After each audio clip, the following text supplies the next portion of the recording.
कहानी Alice in Wonderland. एक उजली धूप से भरी दोपहर में नन्ही एलिस अपनी बड़ी बहन के साथ नदी किनारे बैठी थी। उसकी बहन किताब पढ़ रही थी, मगर उसमें न तो चित्र थे और न ही बातचीत। एलिस ऊबने लगी। अचानक उसने देखा कि एक सफेद खरगोश कमीज और कोट पहने हाथ में घड़ी लिए भाग रहा है और कह रहा है, ओह, मैं देर कर दूंगा। जिज्ञासा से भरी एलिस उसके पीछे भागी। खरगोश एक बड़े बिल में कूद गया। एलिस भी बिना सोचे समझे उसके पीछे पीछे घुस गई। वह एक अजीब और लंबी सुरंग से नीचे गिरने लगी। गिरते हुए उसने अलमारियां, किताबों की रैक और अजीब चित्र देखे।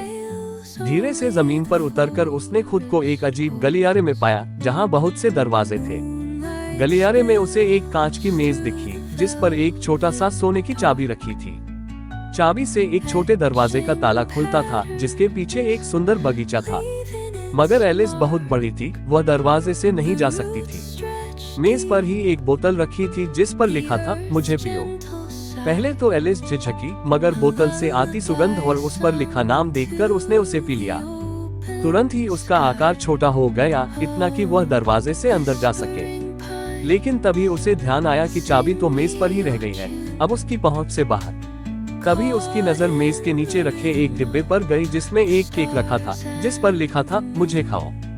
जैसे ही उसने एक टुकड़ा खाया, वह बहुत बड़ी हो गई और पूरा कमरा भर दिया।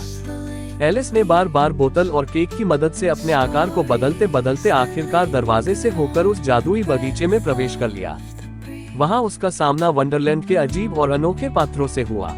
उसने चेशायर बिल्ली से मुलाकात की, जिसकी हंसी हवा में गूंजती और जो कभी सिर गायब कर देता तो कभी पूरा शरीर। फिर वह मैड हैटर की पागलपंती भरी चाय पार्टी में पहुंची, जहां समय रुक सा गया था और सब कुछ उलझा हुआ और हास्यास्पद था।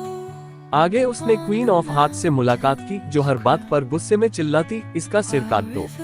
रानी के साथ एलिस ने अजीब सा क्रिकेट खेला, जिसमें बल्ले की जगह जिंदा फ्लेमिंगो और गेंद की जगह कांटेदार जंतु हेजहॉग थे। फिर एक अजीब मुकदमे में एलिस ने हिम्मत दिखाते हुए झूठे आरोपों का विरोध किया।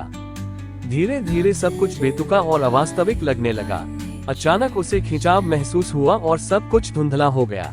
एलिस ने अपनी आंखें खोली और खुद को फिर से हरी घास पर नदी किनारे बहन के पास पाया। तब उसे एहसास हुआ कि वंडरलैंड का ये पूरा साहसिक सफर बस एक अजीब सा सपना था।